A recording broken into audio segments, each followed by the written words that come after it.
I have got lots to share with you on the subject of financial freedom, and I'm going to give you a framework tonight of 4 things that you can do to create financial freedom in your businesses. So without further ado, let's get into the detail. So before I rattle into what those four elements of the framework are, I just want to let you know a little bit about me, because it matters, doesn't it? It matters. Where's my experience come from? Who am I? What am I all about? And how do you know at this point that you can trust what I'm about to tell you? Well, I know I look young, but actually I'm 45. I've been in business a long time. I've spent 25 years in sales and leadership roles. And right now I have been a business owner for the last 5. So for most of my career, I was an employee within the business Auto Trader. So for those of you who have heard of Auto Trader, it's the largest automotive brand in the UK. And I pretty much grew up in that company. I started off as an administration assistant.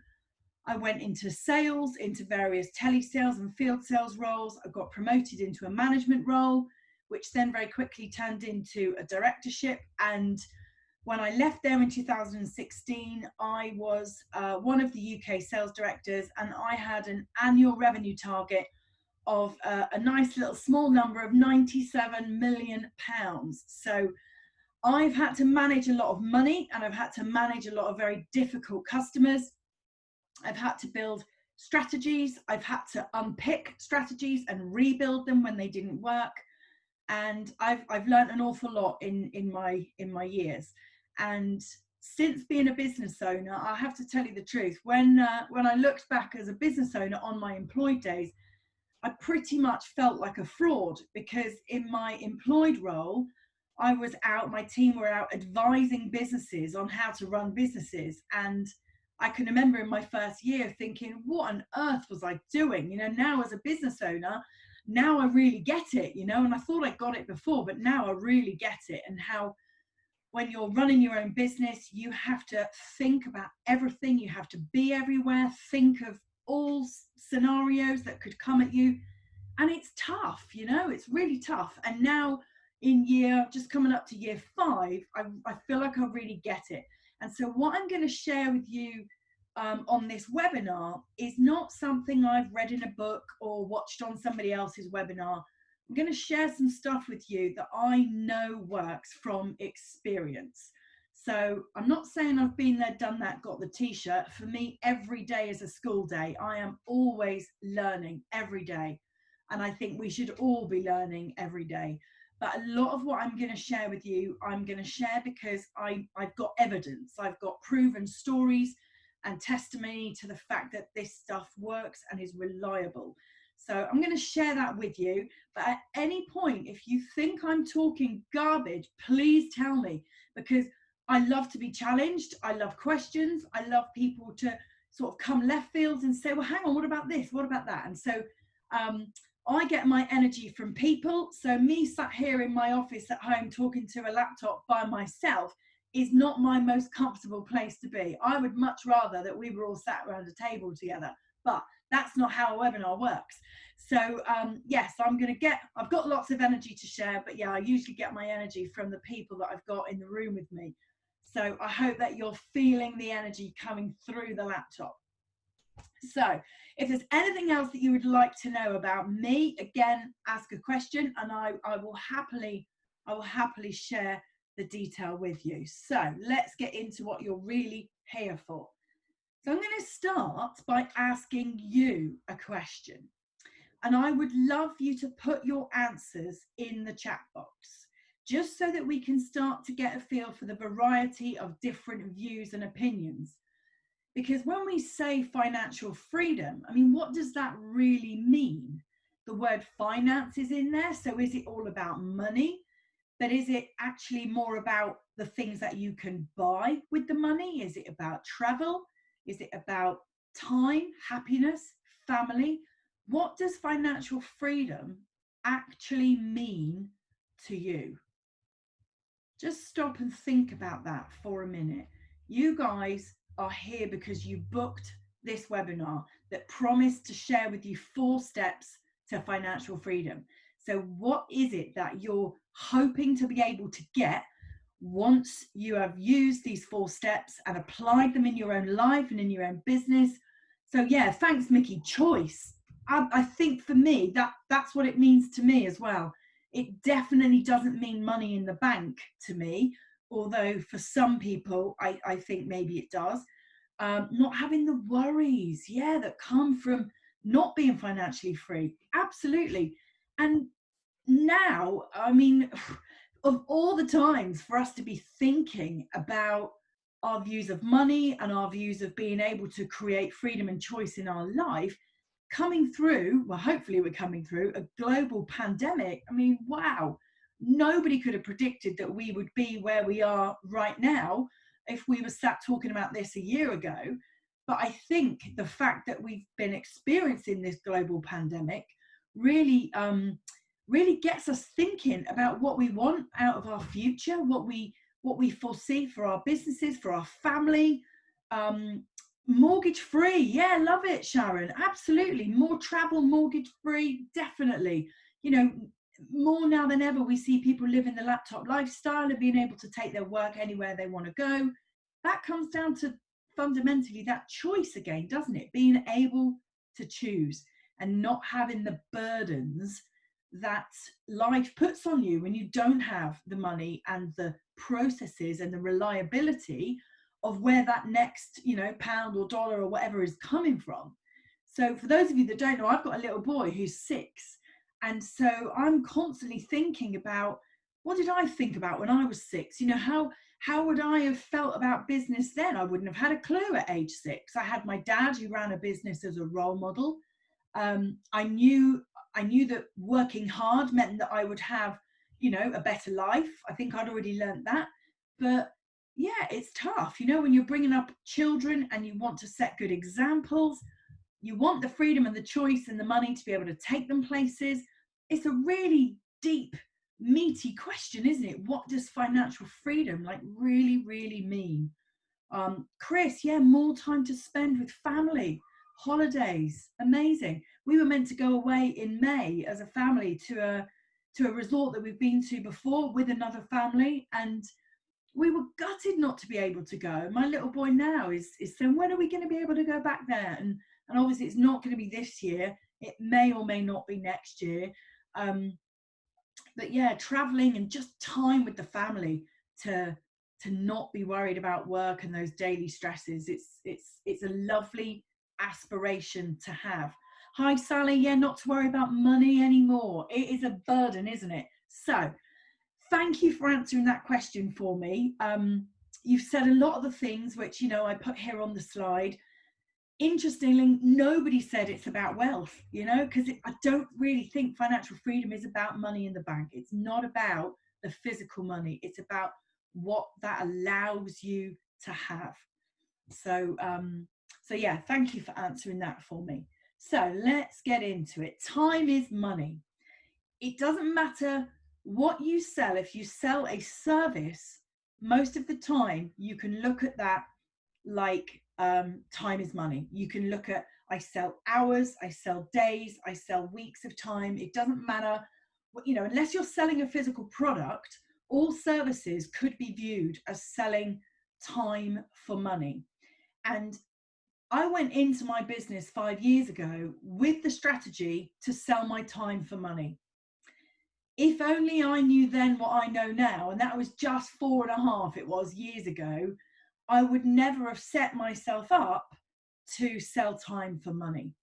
And the reason I wouldn't have done that is because there is only so much time. We know, don't we, that there's 24 hours in every day, and obviously we don't work all of those. There's 7 or 8 standard working hours in a day. We know that every week, you know, we're brainwashed, aren't we, that there's 5 working days a week. That's 20 working days a month. If you take 2 weeks, you know, foreign holiday and 2 weeks home holiday, usually, you know, averagely you take 4 weeks holiday a year from a job. And so that's 48 weeks a year with 20, 20 days in every month. And if you sell time for money, the fact that time is so predictable and is a finite resource means that there's always a ceiling on what you can earn. So for anybody that's a freelancer, or in the early days, I was set up as a freelance trainer, and even now I've got 10 trainers in my team now within Momentum Southwest, and even now we're still selling time for money, which puts us a little bit on a hamster wheel, going round and around and around and around. And the minute that time is affected, the minute that time is taken from us, like the effect of COVID, for example, suddenly we can't make that money that we thought we could make because we don't have the time to do it. So what I'm not suggesting is that we stop selling services and run off and invent products. What I'm saying is there is a different way to sell services that allows more financial freedom. So just have a think about, depending on what you do in your business and how your strategy has been set up from day one, your business model, are you selling time for money? And is that putting a ceiling on what you earn? So have a think about that. I very much believe that I set myself up in the early days, not realizing that that ceiling was always going to be pushing down on me, and I wasn't going to be able to be as visionary and as goal orientated as I naturally am. So yeah, start thinking about that. So here's a question. Is your proposition, whatever your business does, whatever you sell, is your proposition relevant, desirable, and scalable? So for me, financial freedom can only be achieved when your proposition ticks these 3 boxes. Relevant to me means it's relevant for the time and the market that we're in. And relevant also means that it solves a problem. It's relevant to your audience. It's relevant to who you are selling to.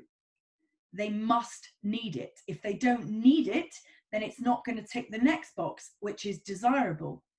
People don't always desire things like Porsches, highly desirable items. Sometimes what you desire is a problem to be solved. You desire moving away from something rather than moving to something. So you have to have something. Your proposition has to be relevant to your audience, relevant to your marketplace, and relevant to the problem that they have. It then needs to be desirable. So yes, they have to recognize that they have a problem to solve, but your solution has to be desirable to them.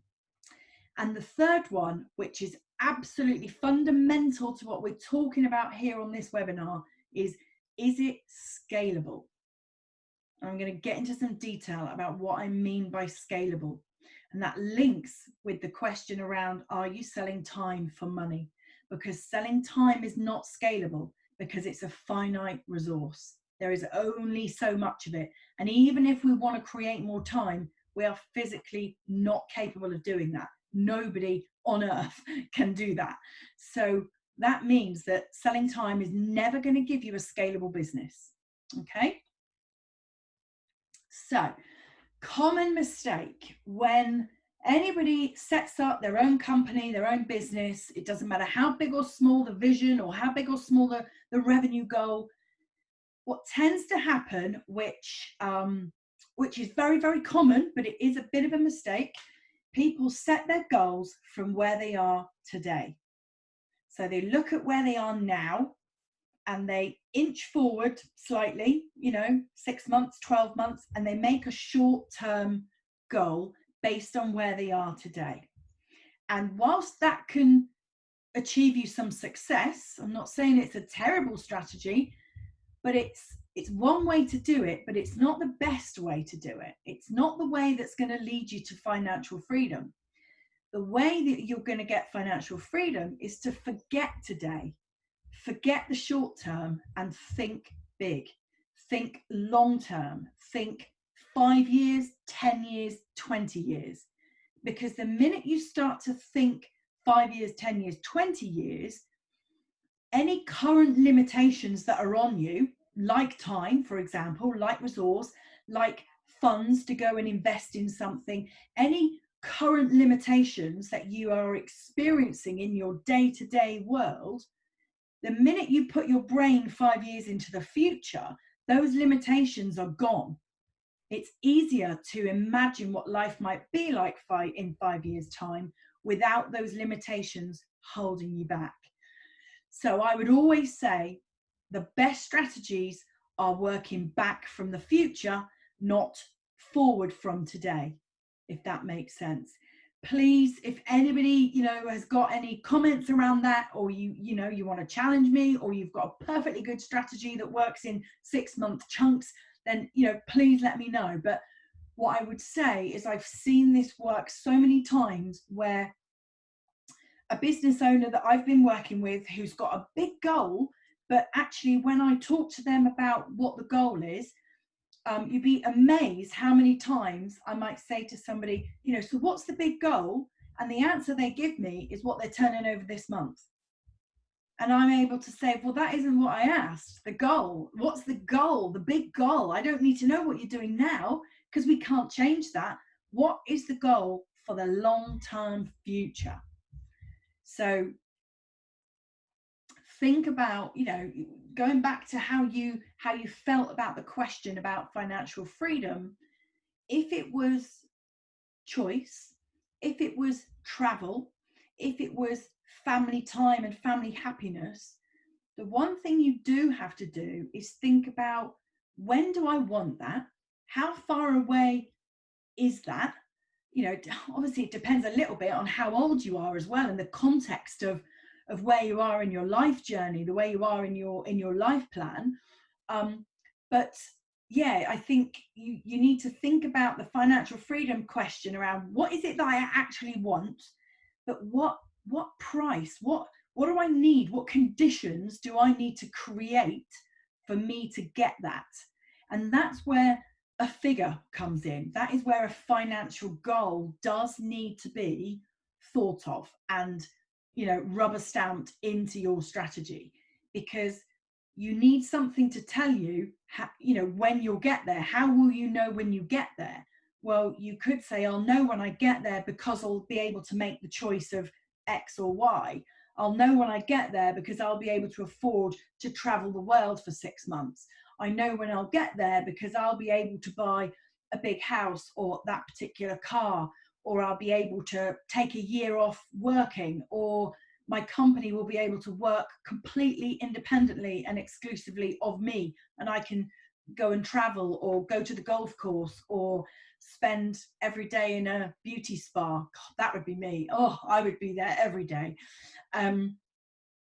But yeah, you do need to think about the context of where you are in your life, what that financial freedom goal needs to look like in terms of money. What is it going to cost you to get there? And how is it going to feel when you get there? I'm not necessarily a big believer in, manifestation and really thinking something to be true, and then it happens. I'm a big believer in making a plan. But you can't make a plan for something that isn't defined. So I would always say, make that goal, make it clear in your mind. And even if you're young enough to have maybe a 20-30 year life plan, I know a young lad at the moment who's running a business. I think he's 28, and he's seriously setting up his whole life plan. I would never have been able to do that at age 28, because I would have been like, no, I'm partying. I don't want to think about that now. So we're all different. So I would just say, think about it in the context of you, your preferences and your life, and be able to define what that goal really, really looks like for you financially, and in how you're going to feel when you get there. So here are the 4 steps. And by the way, I didn't tell you at the beginning, I've got something, a little gift for all of you at the end that you might be, hopefully you will be very excited that I'm gonna give you, and it's worth quite a lot of money. So yeah, I'm gonna give it to you for free at the end. So here are the 4 things. Let me just take a little sip of water. How is this so far, guys? Is this what you were hoping to hear? Am I engaging enough? Am I making sense? Let me know. It's always nice to know that you're still there. So Here are the 4 steps. I promised to give you 4 steps to financial freedom, and here they are. So the first one is always, always have a goal. Thank you, Anne. Thank you so much. Oh, hi, Anchor. It's on for another 35 minutes. Hi, Leanne. Oh, you're scribbling notes. Oh, it's so lovely to know that you're still there. And yes, there will be a replay. Oh, I've got hearts. This is lovely. Thank you, guys. Thank you so much. So, 4 steps to financial freedom. The first one, we've already talked quite a bit about the first one, and that is to always have a goal. So if you are 20, I'm very jealous if you are, but if you are 20 years old and you have a really long, expansive goal in front of you, then what I would always say is create milestones. I think you made the point earlier, Sally, that 5 years is enough to think about. Any further than that is probably too far. And the way that you can break down a big, long goal is by using milestones. Break it down into manageable chunks. The second step is budget. Now, I'm going to come into these 4 things in a bit more detail, but budget is, yes, revenue goals, but also costs and ultimately profit, because too many people talk about turnover. Turnover matters not one bit. It's all about profit. You will never achieve financial freedom if you don't manage profitability.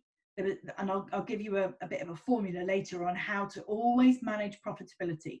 For me, I'll give you my profitability number in my business. It's always 60-40. 60% is cost, 40% is profit. So for every pound I bring in, I want to know that 40 pence of it is always going to be profit. 40% always, because then I know I've got enough to live on and I've got enough to invest back into the business. So I would always urge everybody to have a profitability percentage that you always protect, and you only ever reduce it if you're looking to invest. If there is something that you needed to invest in for the growth of the business, then you might reduce that profitability goal for a period, knowingly and willingly, but then you might want to, put it back in at a later date. So we're going to talk about budget. The third thing is your proposition. You will never achieve financial freedom if your proposition isn't spot on. Not just spot on for you either, spot on for your customer. I am a big advocate for customer. Customer is king. Customer holds all the cards. They make all the rules. The customer is everything. We have to protect the customer. And number 4 is momentum, because you cannot achieve financial freedom in a given month or week or 6 months. You need it constantly. So you need that constant momentum, building and building and building and building. And it needs to be able to build without you. Okay. So who's excited to get deeper into this? I really am now. I was so excited even building these slides, finding these pictures and just thinking through. I was so excited to just share this material. So number 1, set the goal. So we've already said, set a big goal, make it for 5 years, certainly nothing less than 5 years. Make sure that you've got milestones. So if it's a 5-year goal, have a milestone at 1 year, 2 year, 3 year, 4 year, and make sure that you diarize a review process. And what I would try to do, my advice would be, find a coach or an accountability buddy, or somebody that's got a business where, maybe you want to set a goal together and you want to go every 6 months, have a lunch with that person and share where you're at and mentor each other. It doesn't have to cost a fortune. You guys all know I'm a mentor, but you can easily find a friend or another business owner that can be your mentor that you don't have to pay a penny for. It doesn't have to be a cost. Obviously, if you do want to get somebody completely exclusive who's got years of experience, then there are loads of people out there. The market is saturated with business coaches and mentors and people that can help you, who've got expertise in your field. But the key message is to set the goal. But I'm not going to spend any more time on this one, because I think we've done this one, and I think you guys all get it completely. So the second one is to set the budget. Now, what I mean by budget is it's got to include your revenue, your costs, and your forecasted profits. Now, I do this in a number of ways. My advice would always be to have a live spreadsheet document that acts as a live profit and loss account. So, you know, when you speak to your accountant at the end of each year, they will probably provide you with a profit and loss account. And you will be able to look at overall what revenue did you do, overall what costs did you do, probably broken down by month, and it will give you your profit maybe by month or for the year, or broken down quarterly, or however your accountant provides you that. Or you might have a system that you can access and you can go in and see that all live. What I do, I have a system, I can see it all live, but as well as that, I keep a live spreadsheet. And when I'm looking to make business decisions and set up new goals, new strategies, things that, you know, I want to work on for a long period of time, I will set up a scenario based profit and loss spreadsheet, so that I can play around and I can key in different numbers, and I can work out, well, if I outsource that task and it cost me that, what would that do to my profit? If I could bring in more of that product and I could do that by investing in this, what would that do to my overall business result? So I have a number of tabs across the spreadsheet, and I have multiple versions, and that helps me to make decisions that where I protect the overall profitability. So happy to answer any questions on that, but it's basically just an Excel version of your P&L account. What that does is it helps you to make decisions about outsourcing and expenses. So if I'm going to invest in something new, I want to know that it's not going to eventually tip the business over into non-profitability. It's not going to affect your cash flow adversely. You might knowingly affect your cash flow adversely for a period of time, because that might be a route to growth for you, and that's okay, as long as it's forecasted and measured and you're aware that it's happening. What I would always say with outsourcing as well is, I know at least one of you on the call at the moment is planning, you know, an outsourcing project, and I would always say you have to, straight away, as soon as you can, backfill your own role. You need to make sure that when you're expanding and you're at that point where you're ready to hire people, whether they're employees or associates or freelancers or whoever they are, contractors, whatever the contractual arrangement is, you need to outsource in two ways, really. Firstly, you need to make sure that you backfill your own role, because the quickness of you being able to not be, you know, builders call it on the tools, don't they? But if you're doing a service role, you need to come away from being the service delivery, come away from being the only person that can deliver what's being paid for. So you need to backfill your own role. The other thing you need to do when you outsource, as well as being able to backfill your own role, you need to find people with skills that you don't have. Most of us have, you know, probably 3 or 4 really good key strengths, but outside of that, there are things that we do that we're okay at, but they're not our key strengths. And so when we're outsourcing, we need to find people that have the strengths that we don't have. Find people that are better than you. Find people that you can learn from and sell them the vision. Get them really bought in to the 5-year goal that you will have set, and get them with you. Get them on the bus with you, helping you, driving forward, so that even if they are a contractor and they're, you know, they're outsourced in, they're not an employee, you can still sell them the dream of the goal, because people like the feeling. People want to be in a team. People want to feel that they're, you know, supporting an outcome, and that they're with you. They're in a team. You know, they're on the bus. So I would make sure when you outsource that you're managing the costs, but you're backfilling your role, and you're finding people who've got skills that you don't have, things you're not good at.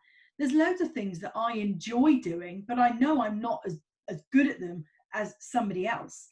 So I will always, wherever possible, spend money on outsourcing certain tasks, for, you know, services that are game changing to the business, but if I did them myself, I wouldn't do them very well. Chris, I just saw your comment. 3 friends you meet up. That's really, really good, and great for accountability and, you know, bouncing ideas around. Oh, we've got another QuickBooks user. Yeah, I'm a QuickBooks user, although I might be moving to Xero soon. I'm not sure, but the accountant's figuring all that out. But yeah, those live systems are absolutely amazing. Oh, is Xero good? Thank you, Leanne. Yes, I will be making a decision shortly. That third point there, protect margin. You know, always make sure that you can forecast what the margin might look like for any given period, or anything that a new service that you bring in, maybe. Always make sure that you can protect the margin. And actually, one of the pieces of work that I do with people that I work on one-to-one often surfaces products and services that they should have probably stopped doing years ago. But we tend to just get into the habit of, well, all my competitors do it and I've always done it, so that's what I sell. But when you look at the profitability of each service, there are some services which, because of the time or the energy needed or the resources needed to deliver it, some services are actually not worth doing. And so when you take them out of a business, you free up time, you free up resource, but also you boost your productivity, your profit, sorry. So yeah, I would not just look at your overall profitability of the business, try and look at the profitability of each of your services. Because if it takes you a really long time to deliver, or maybe the customers that you're dealing with are really tricky or difficult, and they just make it harder than it needs to be, then actually you might want to say, I don't want to do that anymore. Why would I want to do that anymore? I want to do the things that are more profitable and that I enjoy. And then the last one, if at any point you've had to get into debt for your business, maybe you've had to invest in some technology, or I don't know what all of you do, but if you've had to incur some debt in your business, financial freedom can only ever really be achieved when you're free of that debt. So it's not wrong to have the debt. Of course it's not. Sometimes we might need to go into debt to grow, but always have a plan as to how you're going to get out of that debt, and factor that into your live scenario-based spreadsheet, you know, P&L. So the budget's really important. If you haven't got an accountant that you can bounce these ideas around with, then I would change accountant. I've got an amazing accountant, and I can bounce ideas around with him, and he'll always tell me if I'm being silly, or tell me if I'm missing a trick, or just help me. And yeah, I think, you know, often there are accountants who aren't very accessible unless it's VAT return time or annual accounts time. Other than that, you don't hear or see them. If you've got an accountant like that, then I would find one that's more proactive, that can help you plan for the growth that you're looking for. Number 3, this is the one I'm probably the most excited by, and that is your proposition. That is, what do you offer your customers? What is it that you do? And so the first key point is it has to solve a problem. It has to be relevant. And I use the word relevant rather than it just has to solve a problem, because it's relevant within the time and the market that you're in. Something could have been relevant 6 months ago, but today it's not. And so I would always build in that review process that you're going to build in, your milestones. Just check, is it always relevant? Is it still relevant now, you know, compared to what it was when I started doing it? Will it still be relevant in 6 months? You might even want to ask your customers that maybe buy that product, you know, what the shelf life of it is. Will it always be relevant, or does it need to maybe change or evolve to stay relevant? So I use the word relevant because it's point in time. It always needs to be checked, and just always have one eye on the relevancy of it. Desirable is straightforward. It has to be something that's in demand. And so there's lots of things that you can use on Google, keyword searches. Google does loads of free Chrome extensions to help you to analyze what do people look for on Google. Google has something like 90% market share worldwide for answering people's questions.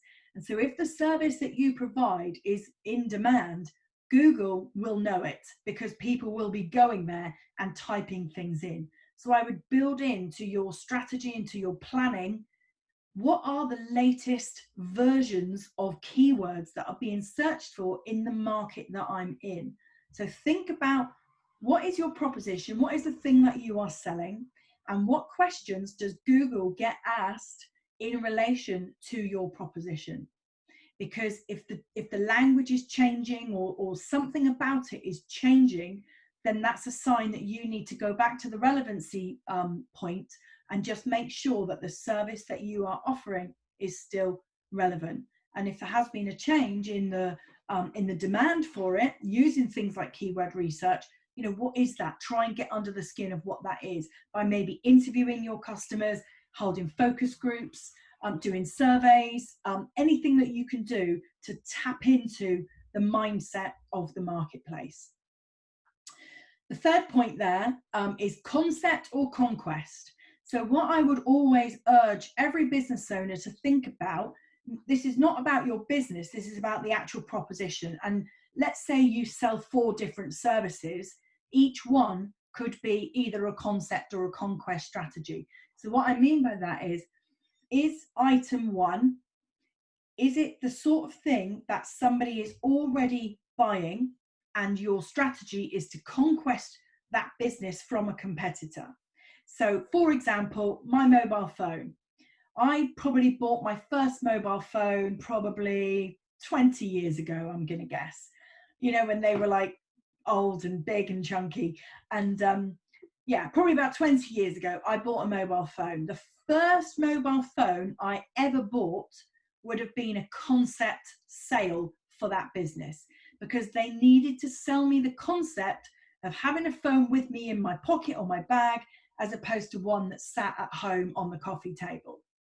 So the first sale was a conceptual sale, but every other sale after that, and I changed my phone probably every 2 years, every other sale after that is a conquest strategy, which means that all the mobile phone companies, all the network providers and the handset, you know, manufacturers, they're all out there trying to conquest business from each other. So you'll see, you know, new customers only, here's the deal. So have a think about your products and services and what you sell. Do you need to educate your buyer that the concept of what you sell is something that they need?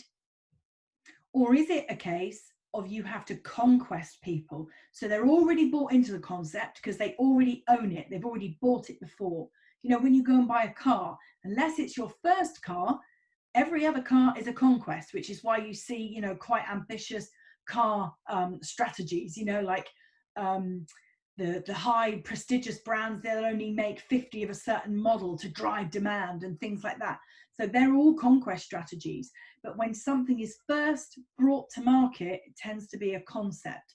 Or when somebody's never bought something before. Let's say you've never hired an outsourced marketing person before. The first time you hire one, you really do have to be sold on the concept. Once you've hired your first marketing outsourced person, then you might want to switch around based on the other people in the market. So hopefully that makes sense. Ask me a question if it doesn't.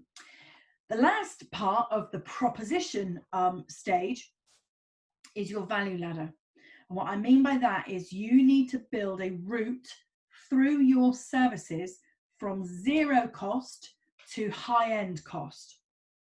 Let me just have a drink.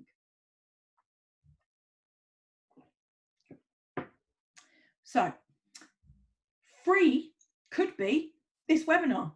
It's completely free. I didn't charge you to be here. It's free. I get the value of your attention. You get to hear me, hear my thoughts. That is a prime, perfect example of a free offering. In the car market, they take you for a test drive. In the phone shop, they have all the handsets out so that you can try them. So whatever sector you are in, think about, do you optimize the offer of free as well as you could? It could be you offer a free strategy call, or free discovery call, free consultation. There's lots of sectors that offer free stuff, and that's because free gives you the element of credibility. It gives you the element of building a relationship. It allows you to start to build some trust. It allows you to try before you buy. You know, you walk into the supermarket and they chop up bits of chocolate, don't they, and give them to you. It's all on the concept of value ladder. Those brands know that if they draw you in for free, the chances are that when they then put a low cost option in front of you, you are more likely to relate to the brand and more likely to then buy it. So what I mean by value ladder is, have you got the free option? Have you then got what the next stage is? The stage after that, which might be the mid-cost option, and have you got the high ticket option? I often use like window companies as an example for this, because they might do you, they might, you know, they come out to your house, don't they, and do a free consultation, and then they have all the lower cost options, like you can just buy one window, or you can buy a door or a door handle.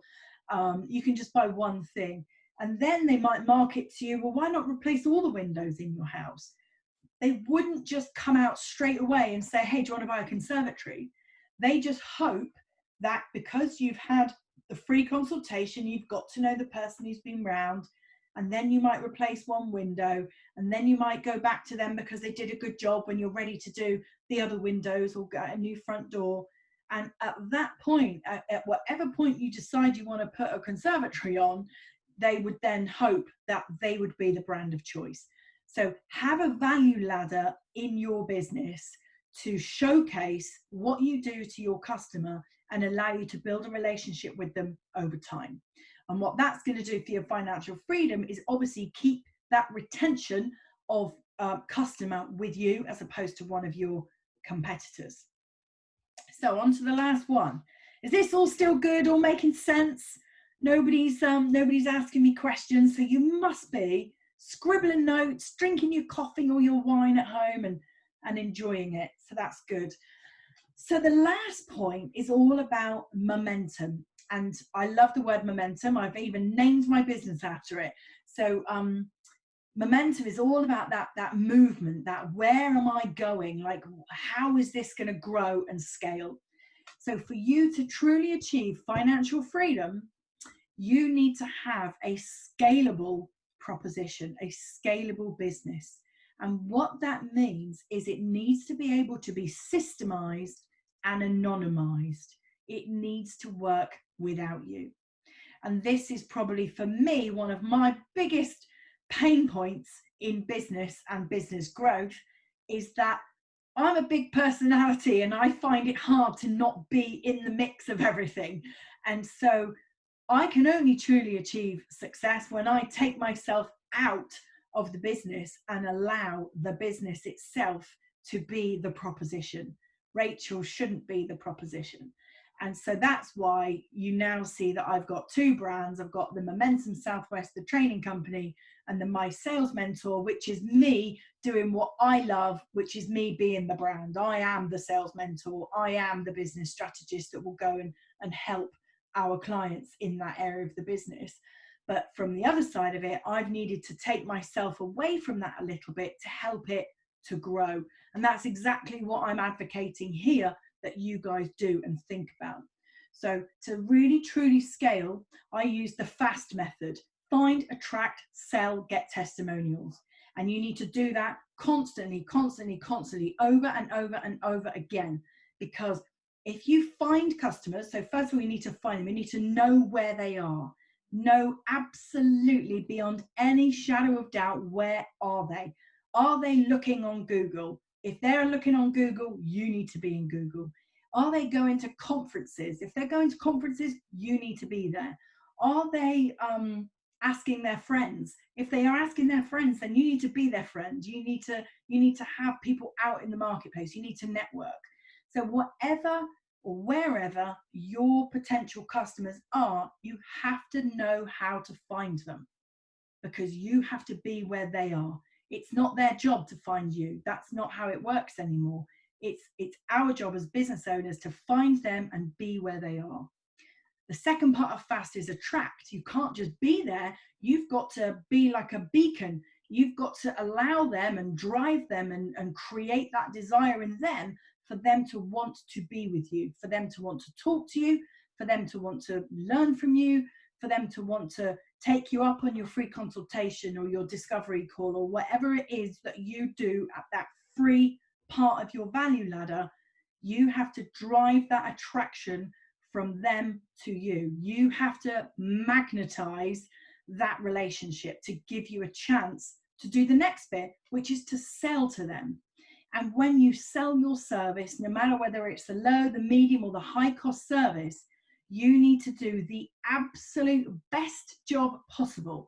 Every job you do needs to be 110% brilliant, because if it isn't, you're not going to get the last bit, which is a testimonial. And it's the testimonial that creates the momentum, because that person who's loved the work that you've done for them is going to go out and tell other people. And I wouldn't leave that to chance either. You know, maybe they will, maybe they won't. I wouldn't leave it to chance. I would be purposeful. I would ask them, I need your help. You've enjoyed the work that we've done together. You've got the value, you've got the outcome, you've got the result, whatever that was that you were looking for. And so I'm so pleased that you've enjoyed the work that we've done. Can you now complete a Google review for me? Can you write a testimonial for me? Can you do a case study for me? Whatever you use in your business to showcase your excellence and your fantastic work, you need to make sure that everybody that you sell to screams it from the rooftops about how amazing you and your brand were, what your proposition was, whatever it was. They need to be out there telling everybody else and being purposeful with it, because that's what's going to then create that momentum to lead you to the business growth that you need to get your financial freedom.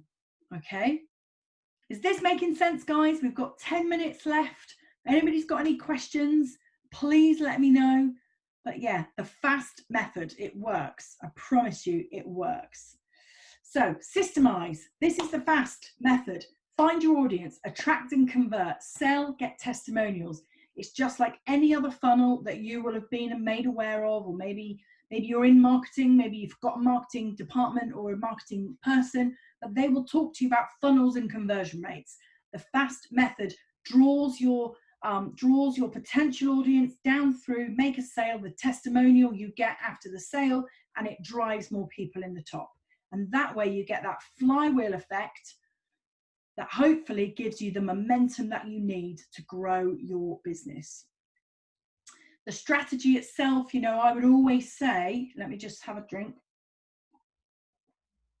I would always say, I have people all the time, you know, people who are running big sales teams say to me, Rachel, what KPIs should I be setting for my team? How can I drive high performance? What KPIs should I be measuring? And I would always say, the best way to grow your revenue is to not focus on the revenue, because revenue is an output. Revenue is a byproduct of doing 3 other things really, really well. The first of those other things is activity, sales activity, conversations, speaking to customers, whether that's on social media, whether it's at a conference, whether it's on a phone call, whether it's an email, whatever it is, conversations. On average, a B2B sale takes 20 touch points, because sales decisions are made in the emotional side of our brain. People need to feel connected. They need to feel that they at least know you a little bit, and that they certainly need to feel like they can trust you.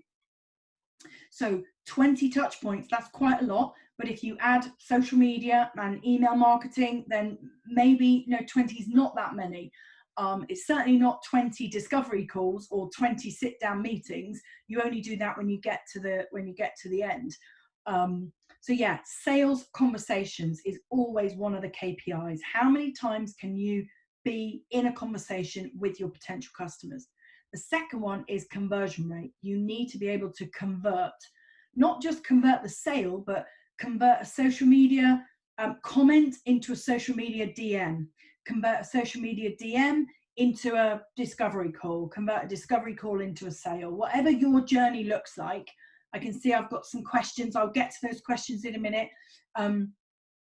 So yeah, activity, conversion rate is the second one. And the third one is setting the right mix of services and pricing. So it's your average order value.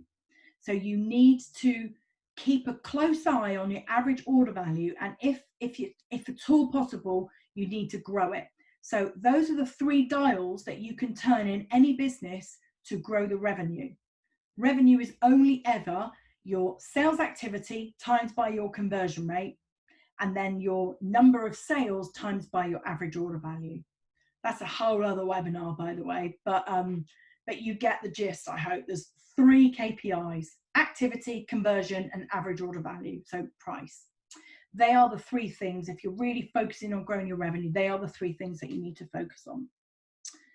So there's a summary of the 4 steps. I'm recording this, and I will send you out the recording afterwards, probably with a screen grab of that, just so that you can remember it when you want to reflect back. And I said I was going to give you something for free, and here is the something for free. So on September the 1st, although we're having a launch party on the 28th of August, I am offering my services to you for free for a whole month. There are 2 touch points a week. So on week 1, we'll be talking about mindset and money. On week 2, we'll be talking about marketing for attraction.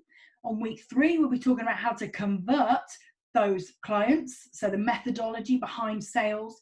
And on week 4, we'll be dipping more into momentum and scaling business to 6 figures and beyond. The program itself is $597, but because you guys have spent your time here with me, I will guarantee that you will get a free place. Everybody else is having to apply for it and fill in a little questionnaire for me. But if you guys want a place for free, you've got it. And that goes for anybody watching the replay as well. All you need to do is, I will send out the link when I send out the replay, is just click that link, fill in, I think there's four things you need to fill in. One is your name, that's not difficult. One is your email, that's not difficult. And the other is why do you want to be on the program? I only want people on the program that are truly committed to doing the work. So each week there are 2 touch points. There will be a live masterclass on a Tuesday night, and on a Thursday night there will be a mastermind session. And that is where a smaller group of us will get together, and we will get into real deep detail on any business challenges that you're having on the topic of that week. So if it's mindset and money, it will be a mastermind on mindset and money. So I am giving that to you as a thank you for being here with me on this webinar. And mainly, one of the other reasons I'm giving it to you is because this is the first time I've run it. And I need proof of concept.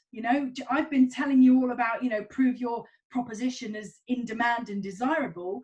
I need to know that this is desirable, so that the next time when I sell it, when everybody has to pay $597 dollars, I already know that the people that have been through it got loads and loads of value. So all the methodology that I'm teaching on the program I've taught before, it all comes from experience, and I know it all works. So if you would like to join me on the program, I would gladly have you on the program with me, and it would be marvelous to get to know you better, rather than me just talking at a screen and you being there behind a comments box.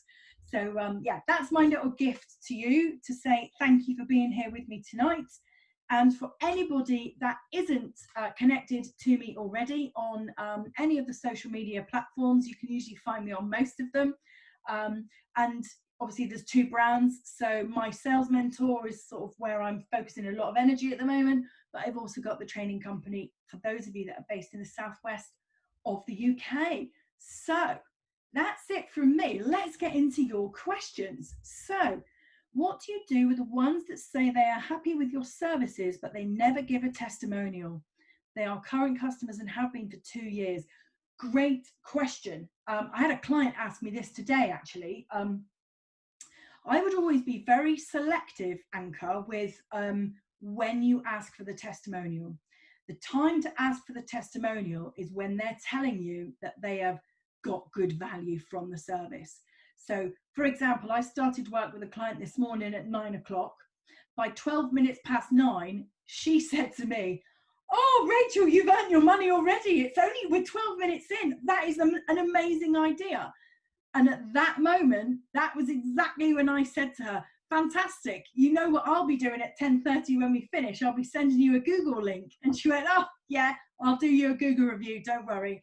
So you ask for the review when the customer is at their happiest moment. Okay. So think, maybe you've already tried that. I don't know from your question, but try that. You know, if it's a current customer, yeah, you did that. I thought you might say that. So if you did that, then if they're holding back, I'm sorry to tell you this, because obviously I don't know you, but my view would be, if they are holding back from giving you a testimonial, there is possibly a chance that they don't want to. It might just be that they're busy, but I would ask them a different question next time. I would say, "I would love to get some feedback from you on the work that we do together. Can you tell me, how are you finding it? Is there anything that we could do that would make it better or different? I would love to understand that from your point of view." And I would ask for that feedback in a very open, frank way, because if they're really, really holding back from giving you a review, it might be that there is something wrong. And I would always assume that. So for my customers, if they ever didn't want to give me a review, I would run towards the problem.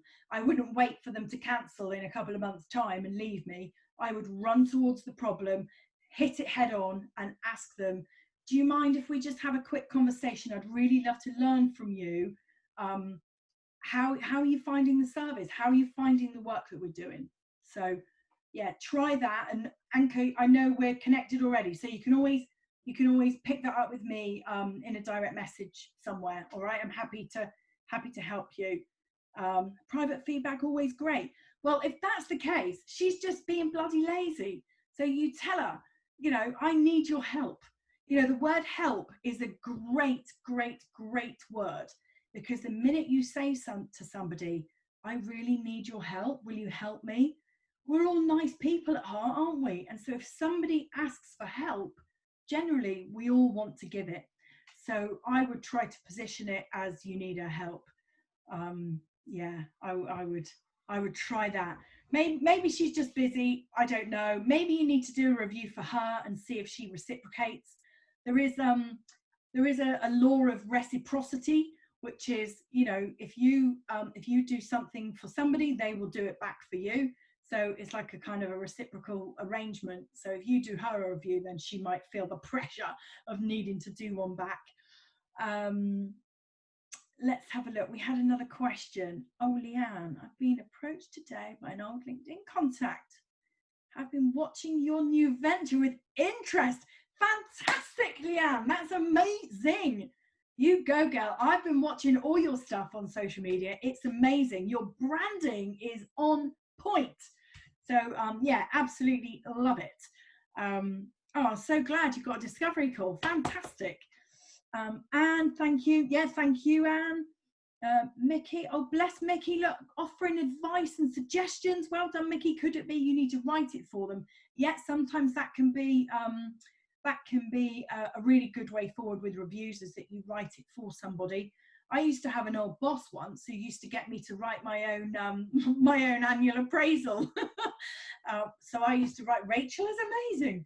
So and she just used to sign it. May I politely ask why you do price your course in dollars rather than pounds? That's a good question. Yeah, and do you know what? I'm still not sure that I'm going to stick with that. I was advised to do it because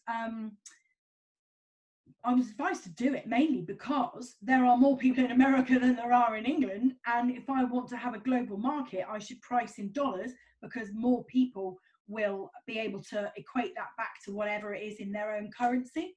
But it's a really good question. maybe you can tell me what you think. I mean, I don't even know what country you're in. But yeah, I'm not sure. I've got my accountant at the moment looking into just sort of tax laws and how, you know, what all the ins and outs of that are. But I guess the question is, and I need to maybe put this out on a poll on Instagram or something, if I was to price in pounds, does that put somebody off in another country where they're not familiar with pounds? I guess I need to learn that. But yes, very good question. Dollars is the expected currency. Okay. Thanks, John. Sold on the internet. Okay. Mickey, I wouldn't go for dollars. It would put you off. There you go, you see. I'm just not sure. I'm just not sure. The jury is out for me. But I need to nail it because, yeah, I need to nail it quite quickly. Better to price with dollars. Yeah, okay. Oh, conflicting views. It's very difficult. So, you know, here's me, your business strategist, and still, you know, I've got decisions to make. But the best way is to always get feedback. I could do both, Mickey. Yeah, I probably could. Well, one of the products that I will be selling as part of my sales mentor is a sales training program that is purely just for lawyers in the UK. I do a lot of sales training with legal firms, and so I've been advised to make an online course purely for lawyers, and so that needs to be priced in pounds. And luckily, the system that I'm working with, I can price training in pounds or in dollars, but I would have to duplicate the course and sell it twice, one in one currency, one in the other. So it just might make it look a bit cluttered. So I will give that some thought, and I would always appreciate anybody's views. So has anybody got any more questions, or is it time to dial out and relax? Anybody got any questions? How about some feedback for me then, guys? What sort of feedback have you got? Here's some questions for you. Has the webinar been what you hoped for? Has it been better or worse than what you hoped for? Is there anything that you didn't learn that you would still like to learn? I guess that's a good question. Is there anything more that you would like to learn about financial freedom and business growth that maybe I haven't covered? Because obviously every point I've made could go off in so many different directions. I do have another free webinar next week, which is all about for coaches. So for those of you on the call who are coaches or consultants, I've got a webinar next Wednesday, which is all about how to sell 10K's worth of revenue before Christmas. So in that one, I'm going much more into detail around the sales, the way that you would sell that 10K in a way that makes it sort of guaranteed that you're going to make it. So yes, if any of you would like to attend that one next week, you are more than welcome. Mickey, revising budgets when it doesn't work. Okay, so you'd be interested to dig in more to the numbers stuff, maybe. Okay, I've thought about maybe inviting an accountant on a session like this with me, because it's always good to get two views. But okay, I will bear that in mind. Thank you. Fantastic as ever. Thank you, Leanne. I still struggle with the concept of making business scalable due to the fact it's just you. Yes, well, I've got some ideas for you, Leanne. Obviously, we're doing some similar things at the moment. So Anne is a coach. Fantastic, Anne. Well, you need to dial into that webinar next week then, because I'm going to tell you how to do 10K by Christmas, guaranteed. I know they used to teach accounting. Oh, Leanne, fantastic. Right, well, looks like you and me are going to do a webinar then, honey. Fantastic. Oh, thank you, Chris. Chris, you're such a loyal follower. You're on all social media. I'm just loving you, Chris. It's amazing. Thank you so much. Thank you so much. Right. Thank you, everybody. I am going to go and sit on my sofa now, and I might have a cheeky gin and tonic. Is that allowed? I think I've earned it, don't you? So thank you so much for joining me tonight and listening to my dulcet tones for an hour.